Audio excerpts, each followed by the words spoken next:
All right, Song of Solomon for Beginners, that's the name of the series. We're on lesson 2 of this series, celebrating the beauty of love and relationship. This lesson number 2 is entitled Love in Bloom, and we are going to cover chapter 2, verse 8 to chapter 3, verse 5. So let's review lesson 1, which was entitled The Foundation of Love. In lesson 1, we explored the foundational aspects of love as portrayed in the book entitled Song of Solomon. The focus was on mutual attraction, admiration of character, and physical qualities, and the importance of patience and self-control in relationships. Here are the key highlights from that lesson. First, the introduction of the Song of Solomon itself. This book is a poetic celebration of love, and it was attributed to King Solomon. It also highlights romantic love, marital intimacy, and has allegorical implications to God's love for His people. Also, it spoke about mutual attraction. Love begins with genuine admiration for the whole person, encompassing both the inner character as well as the outer beauty. The bride and the bridegroom, the two main characters of this poem, express deep respect and joy and delight in each other, setting an example for godly relationships. And then there was the question of godly restraints in chapter 2, verses 1 to 7. The joy of love is celebrated with vivid imagery of springtime and blooming flowers, symbolizing love's readiness. The recurring refrain, "Do not arouse or awaken love until it so desires." This teaches the importance of waiting for the right time and setting boundaries to protect the sanctity and the beauty of love. And so as we transition to lesson 2, entitled Love in Bloom, Solomon chapter 2, verse 8 to 3, verse 5, this section builds on these foundations by exploring the blossoming of love and the longing that it stirs within the individual. As the relationship deepens, we will examine the excitement of love's pursuit, the joy of finding fulfillment, and the need to guard love against potential threats. This lesson will continue to emphasize patience and trust in God's timing.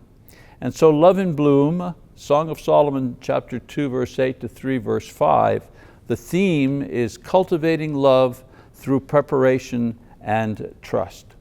So a couple of observations here. First of all, the season of love. The season of love, the scripture reference chapter 2, verses 8 to 17. First, there is a spring imagery as a metaphor for readiness in love in chapter 2, verses 8 to 13. I'll read a couple of sections of that. First, in chapter 2, verse 8, "Listen, my beloved, behold, he is coming, climbing on the mountains, leaping on the hills."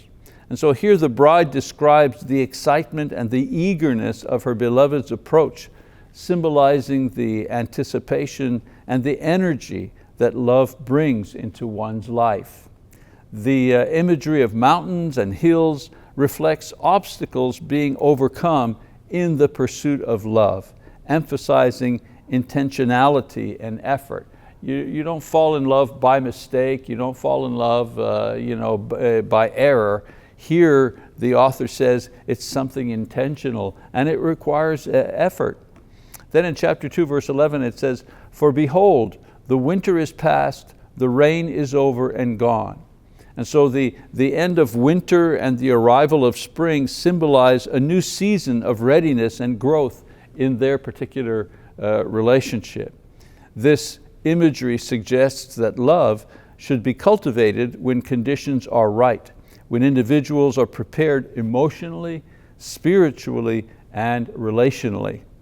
And then in chapter 2, verse 13, it says, "Arise, my darling, my beautiful one, and come along." The beloved invites the bride to join him, reflecting mutual readiness and willingness to deepen their relationship. Very difficult in a relationship when one person wants to go deeper, wants to make commitments, and the other one is not ready for that. And that's why both parties have to be ready in order to go forward. And this particular verse reflects that idea. This invitation highlights the joy and celebration that accompany love in its proper season. Proper season, not speaking of the seasons of the year, but the season of love. In other words, when both partners are ready to take another step in the relationship itself. Then there's the idea of the little foxes. To protect the relationship from harm. In chapter 2, verse 15, it says, "Catch the foxes for us, the little foxes that are ruining the vineyards, while our vineyards are in blossom." And so here the little foxes symbolize minor issues, distractions or temptations that can damage a relationship if they're not addressed immediately. The vineyard represents their blossoming love, which must be protected from anything that can hinder its growth. Small arguments, little disagreements, things we let by without resolving. These are the little foxes. The lesson here is that relationships require vigilance and open communication and proactive effort in order to address potential challenges. Then in chapter 2, verse 16, we read, "My beloved is mine, and I am his. He pastures his flock among the lilies." Chapter 2, verse 16, as I mentioned. And so here the mutual belonging between the bride and the groom underscores the security and the exclusivity of their love. My beloved is mine, and I am his. They're exclusive to one another, and that gives them joy. Their relationship flourishes in an environment of trust and commitment. The trust and commitment represented by the beauty of the lilies. And then in verse 17, "Until the cool of the day when the shadows flee, turn, my beloved, and be like a gazelle or a young stag on the mountains of Bether." This verse reflects the bride's anticipation and longing while emphasizing patience and the importance of waiting for the right time to fully enjoy love. Again, it's all about the timing when both parties are ready and when the situation is ready for them to move their relationship forward into fulfillment.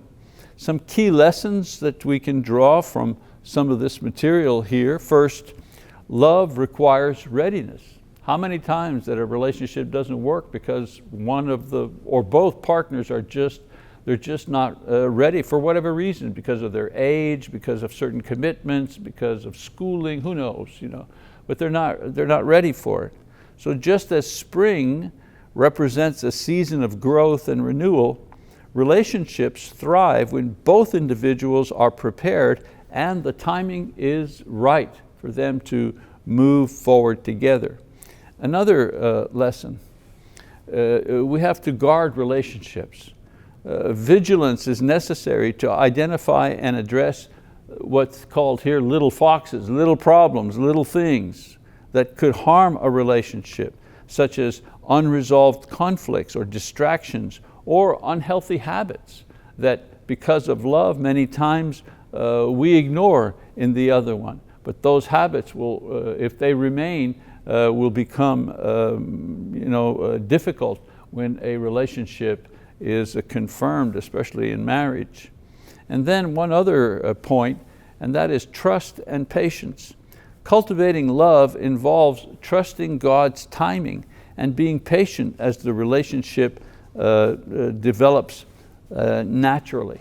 There's a reason why, not in our day, but in previous days, there's a reason why there was a period of courtship, and it was elaborate.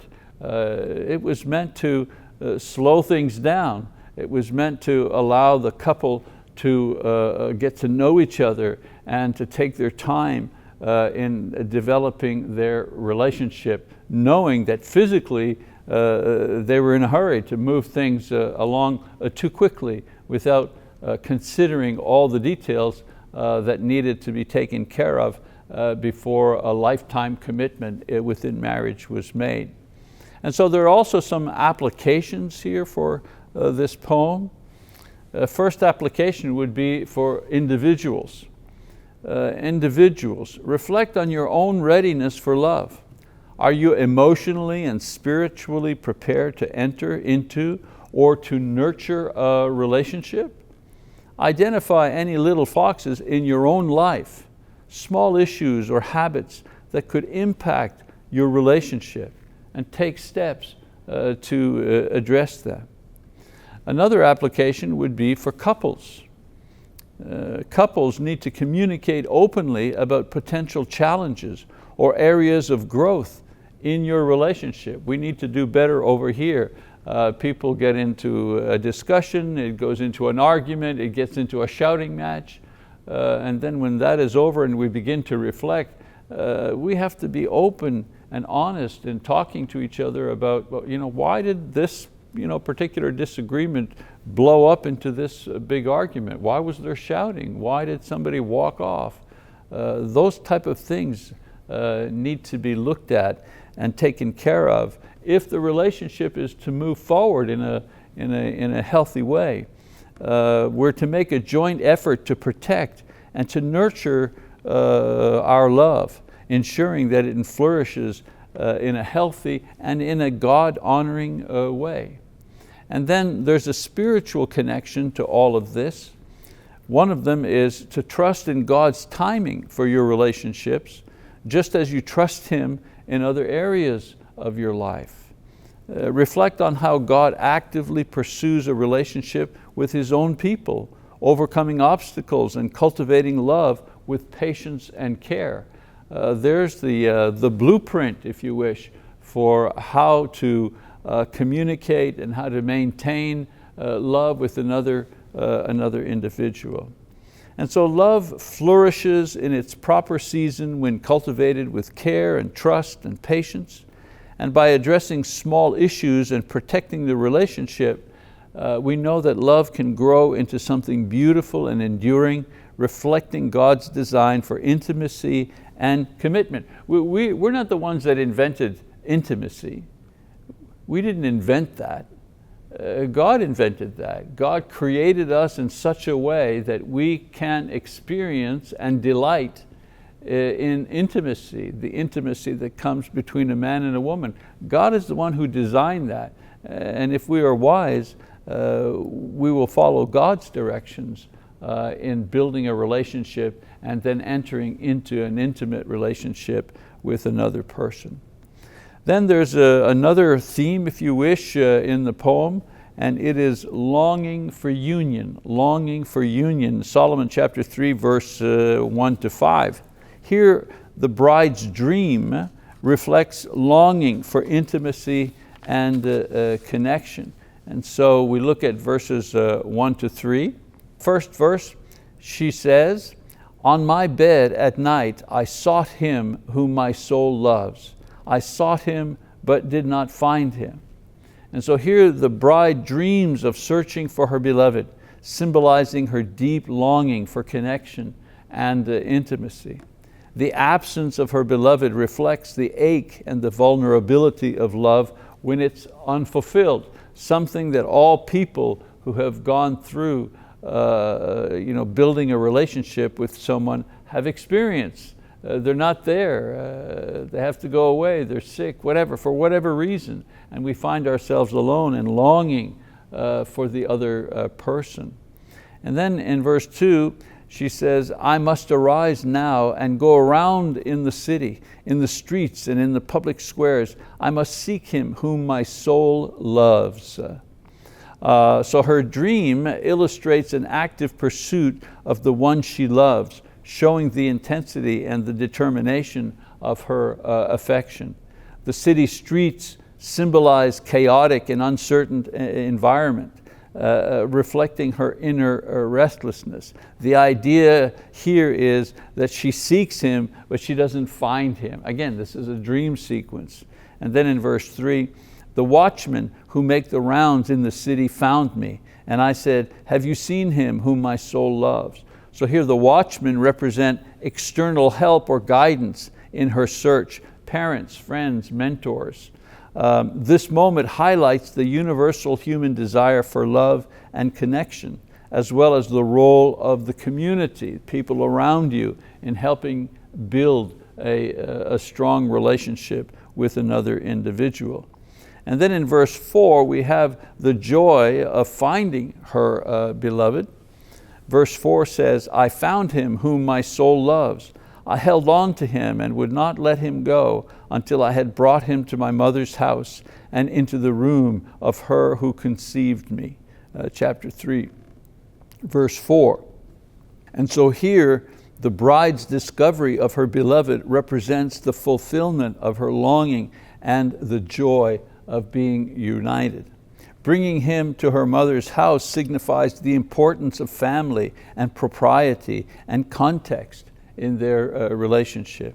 The act of holding on reflects the security and the commitment that she has found in true love through her beloved. Again, this is the dream sequence that we're reading. In verse 5, we have the call for patience. It says, swear to me, you daughters of Jerusalem, by the gazelles or by the does of the field, that you will not disturb or awaken my love until she pleases. So here the bride concludes her dream with the familiar refrain that love must not be rushed or awakened permanently. This emphasizes the importance of patience and waiting for love to develop in its proper time and in its proper context.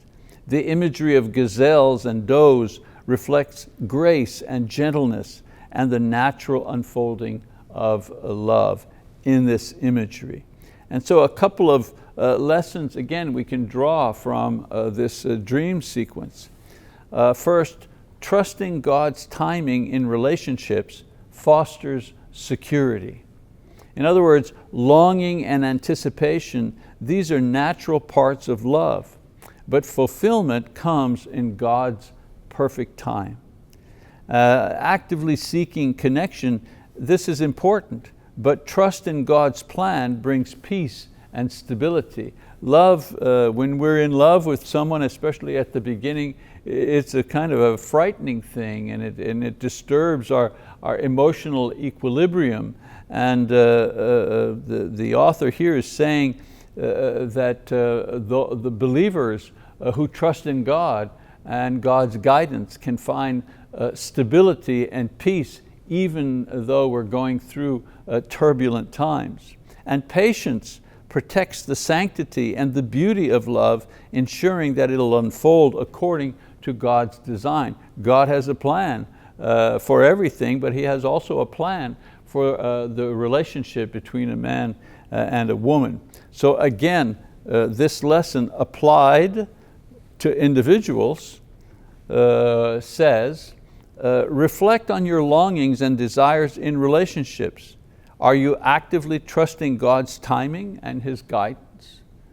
You know, when you're in love, or when you are going through any type of turmoil, whether it's good turmoil or bad turmoil, prayer is necessary to help guide you through that period of instability. And also resist the urge to rush or to force relationships, allowing God to work through the period of waiting. And then the lesson applied for couples. Celebrate moments of connection and intimacy while practicing patience in areas where timing is critical. Strengthen your relationship by inviting God into the process and seeking His wisdom in your decisions. One of the best things that my wife and I do from time to time is we pray together. There's no special day or time. Many times it's spontaneous, but we feel, you know what? We've been talking about the kids, or we've been talking about the grandkids, we've been talking about our own relationship, and eventually we get to the point where one of us will say, you know, let's pray about that. And so we pray, we seek God's guidance in the matter of relationships. And then there's the spiritual connection. Reflect on how God longs for a deep connection with His people and how He patiently pursues them. Think of all the time you've lived before you became a Christian. God was pursuing you through all those years until the day you finally recognized and acknowledged the person of Jesus Christ in your life. God was always in your life. He was always seeking you out in various ways. He was always blessing you. He was always caring for you and watching over you until that moment where you recognized Him by confessing the name of the Lord. So we need to trust in God's faithfulness to bring His plans for your relationship to fruition, but in His perfect timing. He has a part to play in your relationship. And so the bride's dream in Song of Solomon, chapter 3, 1-5, illustrates the longing and the anticipation and the eventual fulfillment that love brings. It reminds us to trust God's timing and to cultivate relationships with patience, commitment, and faith in God's plan for your life. And so we have lessons applied to the people in the poem, but there are also lessons, practical lessons that can be applied to modern Christian couples. And so for couples who are beginning to date, the lesson here, one of the most important lessons for couples who are just starting out, is to focus on building a strong foundation of friendship and mutual respect. True love is more than just emotional attraction. It grows from appreciating each other's character and each other's values. Spend time getting to know one another deeply before making significant commitments. The Apostle's words in Philippians 2 verses 3-4 offer wisdom. He said, "Do nothing from selfishness or empty conceit, but with humility consider one another as more important than yourselves. Do not merely look out for your own personal interests, but also for the interests of others." And so this reminds couples to approach relationships with humility and selflessness, setting the stage for healthy growth in the future. Another lesson, but this time for couples who are actually engaged to be married. Engaged couples should cultivate trust and patience as they prepare for marriage. This is a time to work on communication, shared goals, and understanding how to navigate challenges together. I said to a young couple recently who just got engaged, I said to them, "You're engaged now, and that's a wonderful thing, and I know you're thinking about the marriage and the wedding ceremony and all this and that, but being engaged also gives you the right to talk about different things.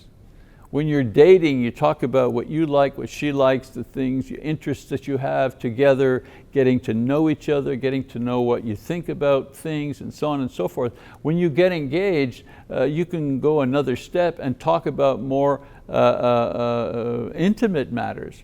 Do you want to have children? What's your thought about having a family? And long-term career goals, spiritual goals. It's a time when we can acknowledge weaknesses to one another, where the other individual will have to help us with our particular weakness. And so making the commitment to ultimately marry also gives one the right to begin talking about and discussing much more deep topics and subjects in their lives. Preparing for a lifelong commitment involves developing the habits of grace and forgiveness, which will be essential in marriage.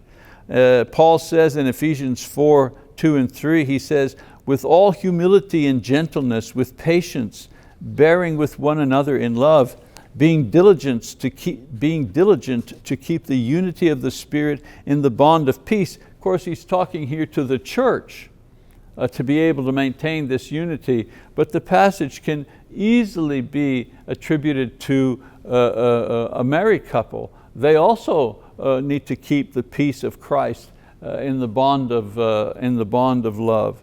And so these qualities are critical for creating a united and God-honoring marriage.